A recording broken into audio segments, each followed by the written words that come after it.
Okay, perfect. All right. I'm going to check on every once in a while just to make sure I didn't run out of space. I'm going to take some notes. All right.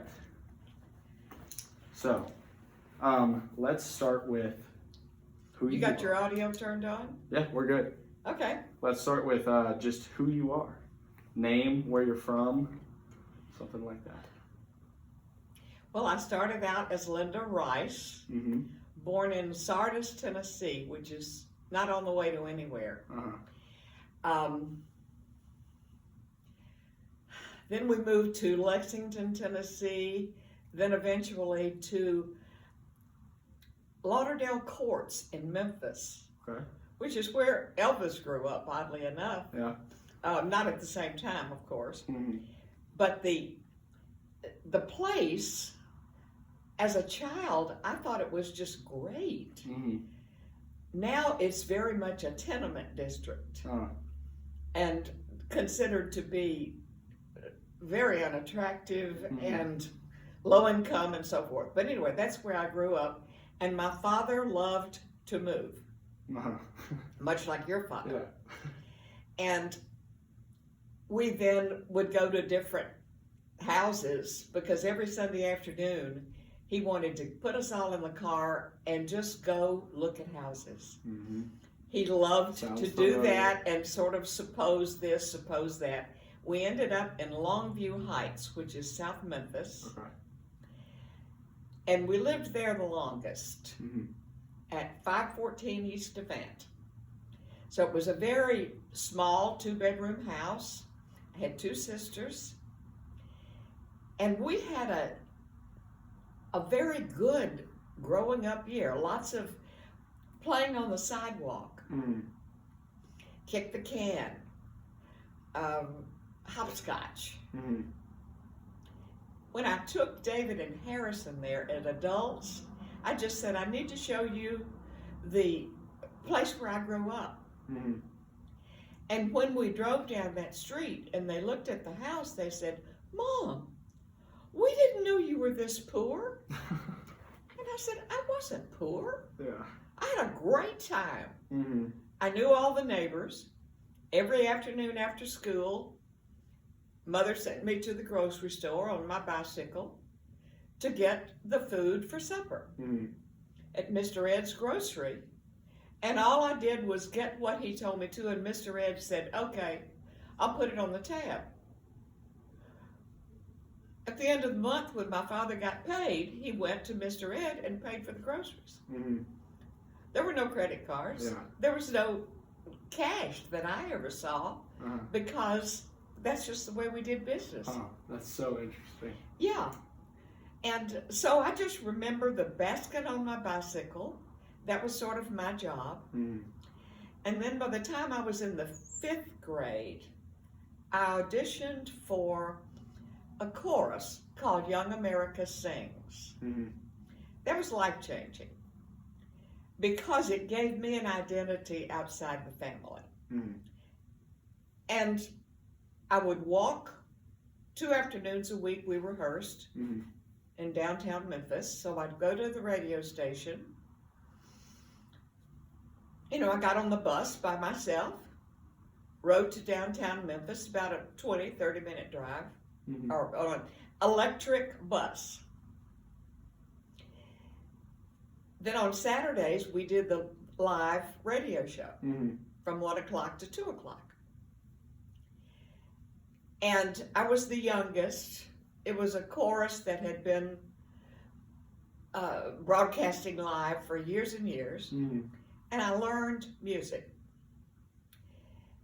They put me in the alto section so I could read music. I had had piano lessons enough that I could read music.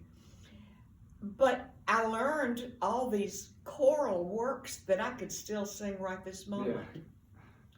But I learned music. That's so cool. And I had buck teeth, and I was real skinny. The kids teased me and called me Skinny Minnie. That was a rock song at the time. Yeah. I remember that. And I remember wanting to, they finally would let me sing a solo on the air. We did one TV show a year, which was a live Christmas show. So I learned how to do TV, but I was just a kid. And I had no other, I always made straight A's in school because I thought that was what you did.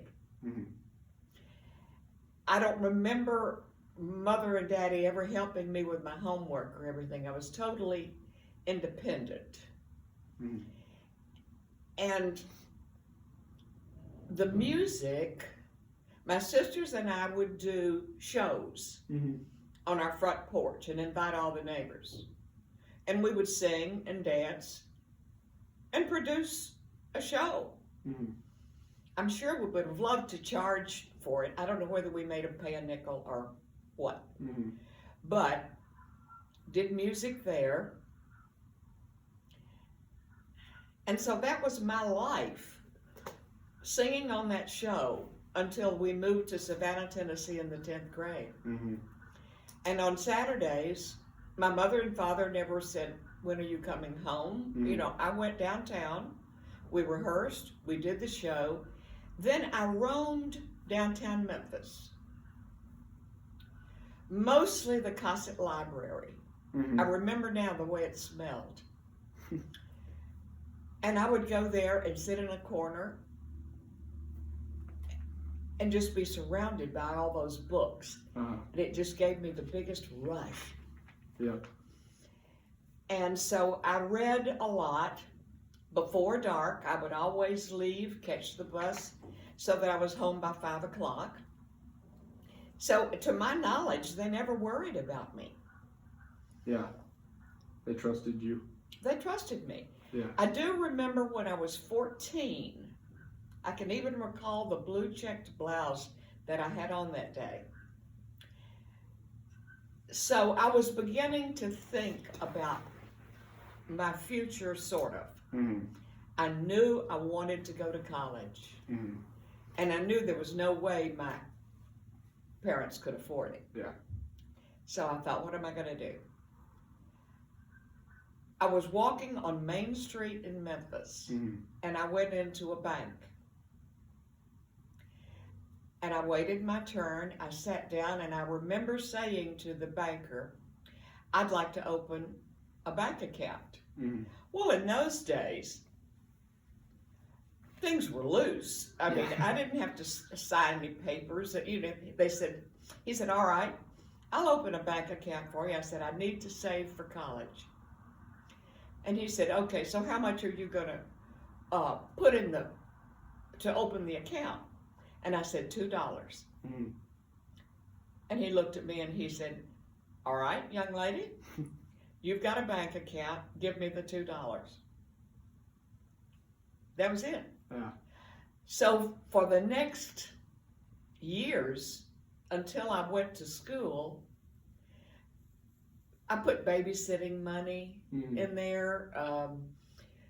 When I was in high school, if I could make any money doing anything else, I wrote for a newspaper for a while.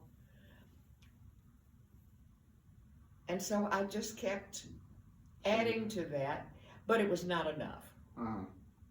It was not enough. And I could see that it wasn't going to be, and I thought, okay, I have to get a scholarship. So in my senior year, junior and senior year, I was still in Savannah then. And at that point, what was Memphis State, now the University of Memphis, would give a full scholarship to any valedictorian in any school in the state.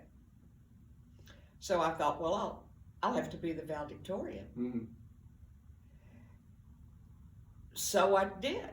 I thought, I guess somehow, I don't recall my parents ever giving me a pep talk or saying you could do anything that you make up your mind to do. But that's really what I thought. Yeah, that's how you felt. That's how I felt. I thought if you work hard enough, then you get to do what you want to do. And at that point, all I wanted to do was to get married, have children, and have a great home. Mm-hmm. That was my only ambition. Mm-hmm. Did you, because at that time you were still in Savannah, were you thinking about staying in Savannah, moving back to Memphis, or moving somewhere Oh no, else? when Savannah was in the rearview mirror, I never looked back. Yeah. I just, because I was in the 10th grade when we moved there, I had lived in Memphis all those years. And in those days, Memphis, the public schools were excellent. I mean, I took Latin in the 9th grade at a public school. I mean, it was, and then I took French. It was very different. The standards were different.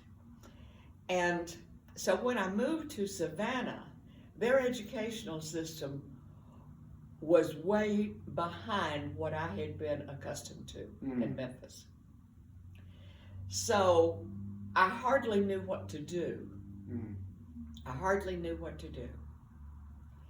I remember specifically that my French teacher, because I moved in the middle of the year, I was already enrolled in French.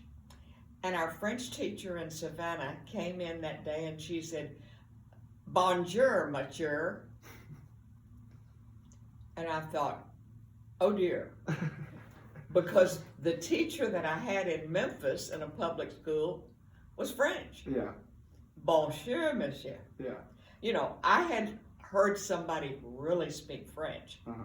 So I had a lot of adjustments in the Hardin County school system. A lot.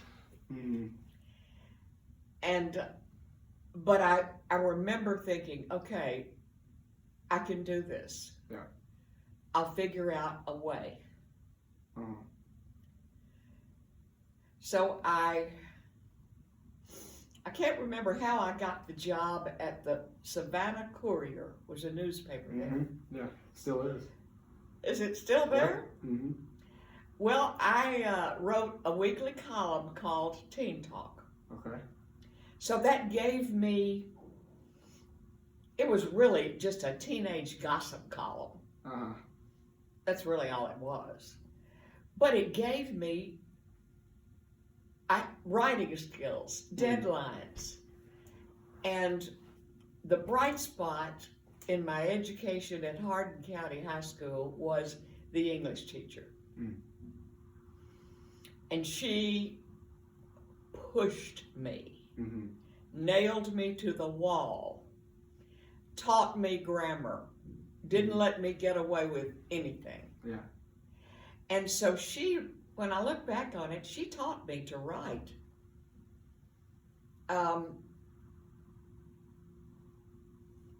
She really did. Yeah. And then I had the practice for writing at the newspaper. That was a weekly discipline. So that's how I was just thinking, okay, I'll get to college one day and I'll do the best I can here in Savannah. And I did.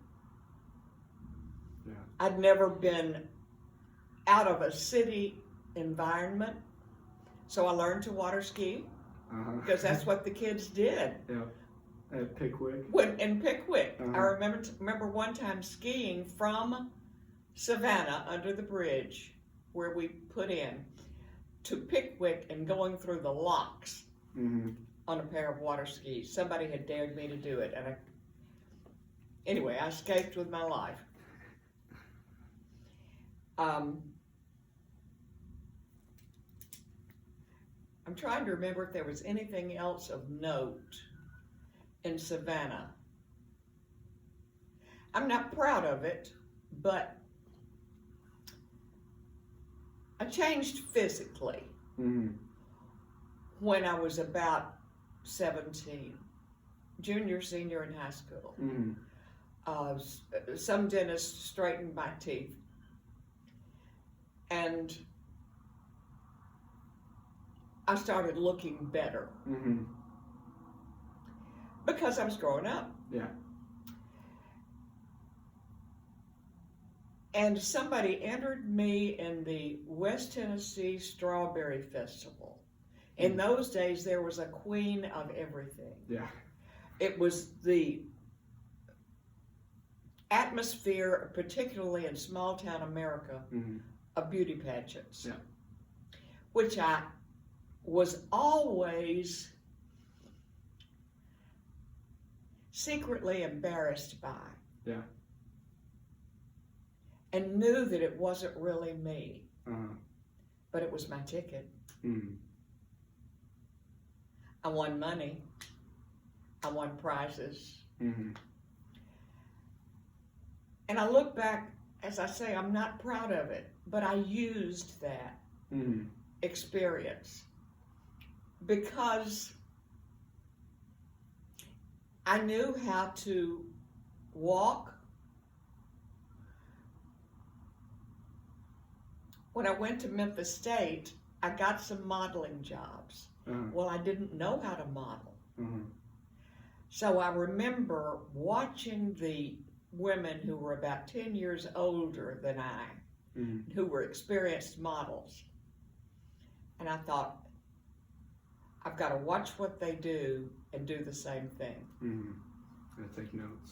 So I did. I saw how they made turns and I taught myself to do it. And so I made money on Saturdays when I wasn't in class modeling.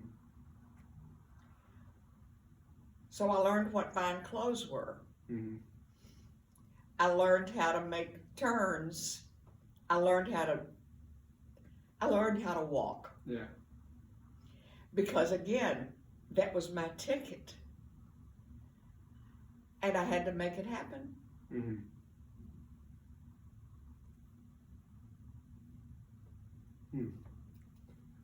All right, well, I'm gonna check and make sure that this is all good, and then I think we're ready to go into my second round of questioning. So that was really good. That kind of covered, like, I feel like we're definitely in like a good conversation now. I wanted to ask, it's kind of a big question. Okay. And it doesn't have to be exact. You don't have to, you just kind of whatever first pops into your mind. But think about, like, I know yesterday we were talking about like the stages of life. Is it bothering you if I sit back here? No. Just so I can check on that if I need to. So we were talking about the stages of life. So if you split, like, you know, you have like adolescence, you have your like working life or your midlife, whatever, and then like the later stage of life. What is like just the first glaring thing that you think not necessarily defines, but when you think about what's one person or one maybe a place or one specific day or occurrence that you think really sums together that part, or maybe glares out? You mean the middle part? Each part. Like one thing that really grows out is maybe like a super transformative thing that happened, or someone that you met, or something like that. Well, I think obviously a transformative thing was meeting Woody Forbes, your grandfather. And you met him when? How old were you? I was a freshman in high school. Okay. So I was still living in Memphis. I had no idea y'all met that early. Yes. He was at Whitehaven High School. I was at Southside High School. And they were very close to each other. I think we met at, in those days, social life for me was centered around Methodist Youth Fellowship, MYF. Everybody went to MYF at the Methodist Church, no matter what denomination. It was just the place to be for a while. Yeah. And he was very much involved in his Methodist Youth Fellowship at his Whitehaven church. And I think we first got to know each other because we were not in the same school. It was church related. And then in those days, people went on dates. and they went steady if you were dating exclusively. And the male gave you his class ring. Okay. And you put it on your hand and put tape around it so it would fit. Yep. And so if you had a ring on your finger, class ring, that meant you were going steady with a senior in high school. Okay. That's so funny. Okay. So he gave me his ring. Uh-huh. Then when my father decided to transfer to Savannah, Tennessee, it was a very painful goodbye for me. So y'all because dated he dropped me. You know, he had to have somebody that was there. So I gave him his ring back and moved to Savannah, Tennessee. And he got another girlfriend. Yeah. So he was 2 years older than I. So then when I entered 11th grade, he was entering Rhodes College. It was then Southwestern. Okay. It's now Rhodes. So that's where he was going to school. I was in the 11th grade. You're talking about defining moments. I remember sitting in a chemistry class, Hardin County High School, and my father, who was assistant postmaster then, came to the school, had the principal call me out of class. I mean, I thought somebody had died. Yeah. Daddy called me out of class, and he had a letter in his hand. Shows how much he loves his daughters. He said, I knew you would want to have this. He didn't even wait for me to get home from school that afternoon. It was a letter from Woody, from Southwestern, after 2 years. And he said that he had joined a fraternity and they were having a party of some sort. And he would like for me to come and go to the party with him. How was I doing? Blah, blah. So, of course, I wrote back, and I'm sure my dear father drove me to Memphis to the party. I don't remember, but he would have driven me to the moon if I needed to be there. Then we started dating again, and dated through those first 2 years. Then I went to University of Memphis, and after another 2 years, he entered dental school and wanted to get married. And I thought, great idea. I quit school and got a job at the downtown post office as a secretary. And you're how old right now? 20. Okay, and he's 22. Yeah. Okay. We married when I was 20, he was 22. So he was in school, and I worked, paid the rent. We had a little apartment in Midtown Memphis, a dump of a place.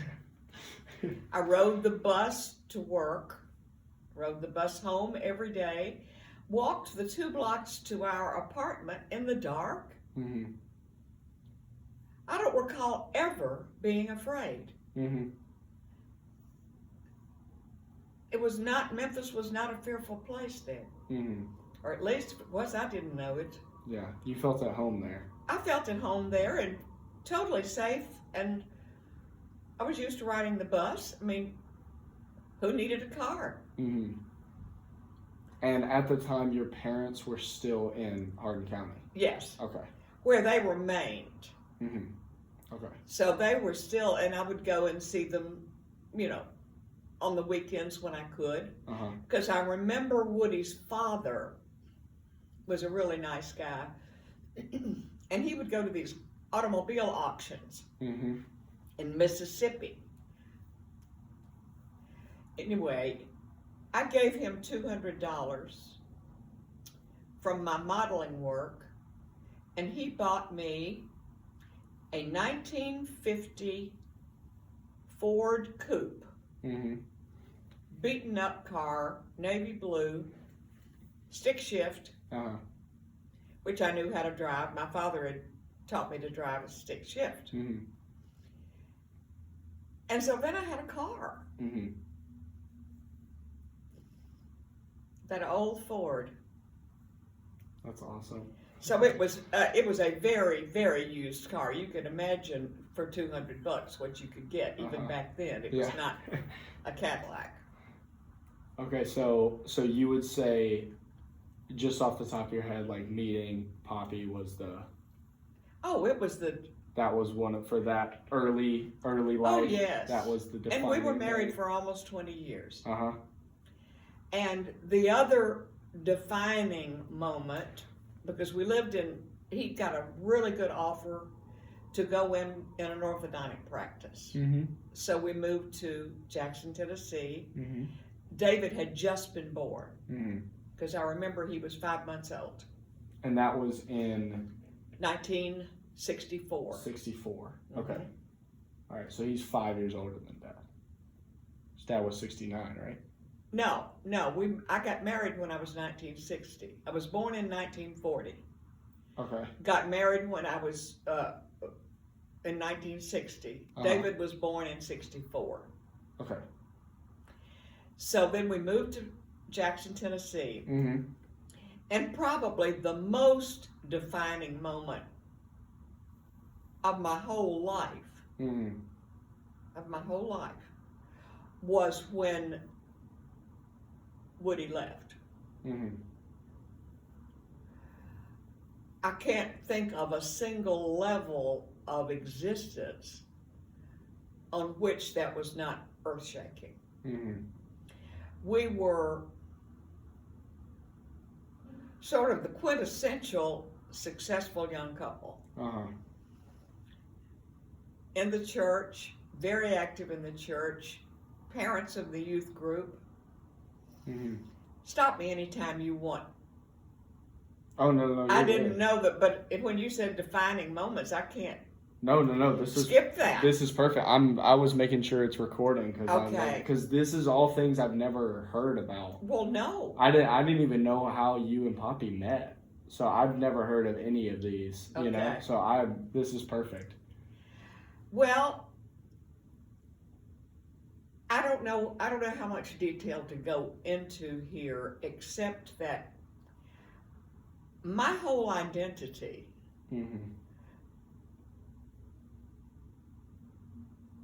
was based on being the best wife and mother humanly possible.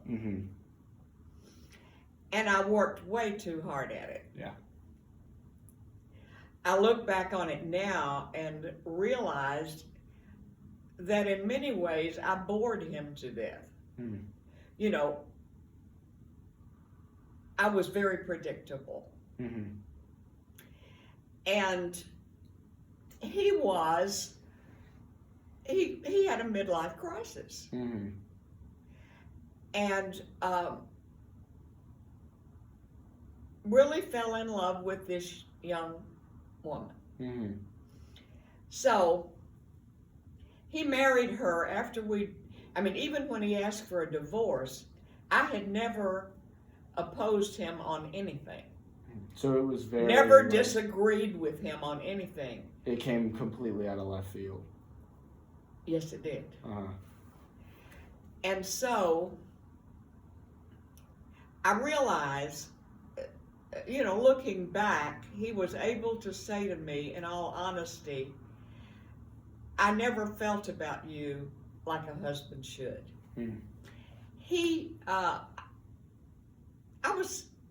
When he got ready to get married, I was a good catch. I was somebody that he was used to. And neither of us knew what real love was. Yeah, I mean, y'all were so young. We were so young and so inexperienced. So inexperienced. So we learned how to live by being what the society that we knew expected of us. for him, it was success and financial stability. For me, it was a really great meal on the table and entertaining his friends and having a house full of guests and cooking and having a good household. And I did. So to pause on that for a second, so obviously today is like I grew up in a much different time where that stereotype, I would say, is like constantly being, pushed back on. And I have always known you as like an incredibly like independent, strong, a very big role model for more than just, I mean, obviously I'm a guy, but I know like for Allie Jane, especially like for my mom, as like a role model for women, especially of like just, I can't imagine you being like a quiet housewife type. I just can't imagine that. I know that. And so do you, thinking back, like when you were kind of doing that role, did you know that that's not what you wanted to do, or at the time was that was what I wanted to do. I remember that I remember saying to a friend of mine, a neighbor, when her children and my children were finally in school, they were in grammar school, I said, our brains are turning to jelly. So we organized, they would meet at my house because, of course, all the husbands worked. It was a foreign policy discussion group. We had the most fun. And we would get, the material came out of the State Department in Washington, and they mailed it to us, and every year we did that for 3 months. Met at my house, drank coffee, read the lesson, argued, became very politically well informed on international affairs. And I had a number of friends who were housewives, but they had high IQs. They wanted to exercise their brains. Well, we had a great time. Great time. So there were always those things to do. And when David started to school, I was sort of moonlighting over at Lamont College. Okay. And I took courses. I think I audited all of them. I didn't care about getting a degree. I just loved school. Yeah.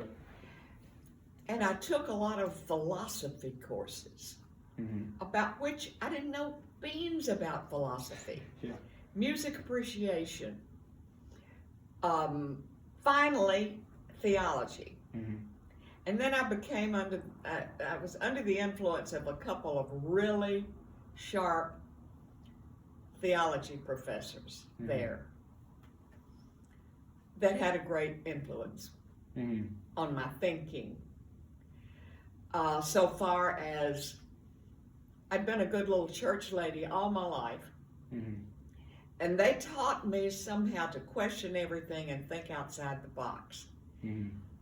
Well, it just lit my fire. Yeah. And so I guess if I look back, that was a defining moment too. Because I thought, this is who I am. Yeah.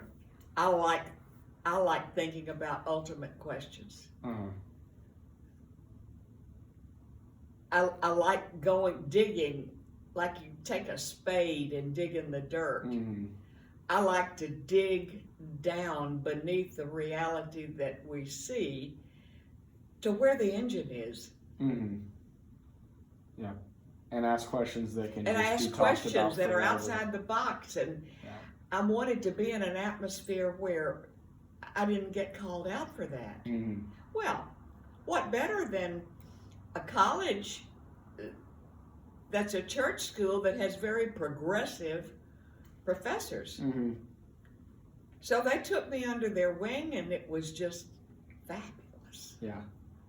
In fact, I had an opportunity as an older woman, not as old as I am now, but I would say in my 50s, 60s, to speak at some sort of convocation, some kind of thing at Lambeth College. And I called those two professors that had such an influence on me were in the audience. Mm-hmm. And so I was able to thank them publicly. Mm-hmm. One of them cried. Yeah. You know, because I'm sure he had no idea that he had changed my life. Mm-hmm. But it felt so good to be able to stand in front of that crowd of people And give recognition. and honor them. That's so cool. I hadn't thought about that in a long time. It So- was fun. So those are some defining moments of, I guess, like, I don't know how to say it, like your middle life, I guess. So what are a few, for this question, what are a few of your later life? Like, let's say, well, whatever you assume your later life is, whatever stage you think All right. you're in I mean, now. I had other defining moments. Uh-huh. Where my whole world shifted. Mm. After Woody left, for about 5 years, I dated a man from Dallas, Mm-hmm. brother of a friend of mine. And he came back and forth, flew back and forth from Dallas to Jackson, Tennessee, and courted me for those 4 or 5 years. And that was Lee Downey. Okay. It's hard to say I made a terrible mistake Mm-hmm. because maybe an overarching question here is that no matter how badly you mess up, you can always pull a silver thread somehow, Uh-huh. even if the mess you're in is your own fault. Mm-hmm. And that was often true for me. Mm-hmm. I would make a bad decision, and then I would have to make lemonade out of lemons. Mm-hmm. And often it was lemons that I caused. Yeah. I thought I knew what I was doing Mm-hmm. because he was such a kind man. But a minister then told me, he said, your problem is not going to be that he drinks too much, though he does. Mm-hmm. It's that he is almost 50 years old, because I was 45 at the time. Mm-hmm. And he's lived alone all these years. Yeah. My minister friend was able to say, a man that lives alone that long is not good at relationships. Mm-hmm. Well, when you have a long distance courtship of a man who's really well heeled and thinks he's in love with you, Uh-huh. he sent me, the florist will arrive with bouquets of yellow rose. Then it was the Yellow Rose of Texas was a popular song. Mm-hmm. I would get 24 yellow rose buds. We got some visitors. We gotta say bye. Oh, okay. Hey, we'll Press that. pause. Pause. Sorry.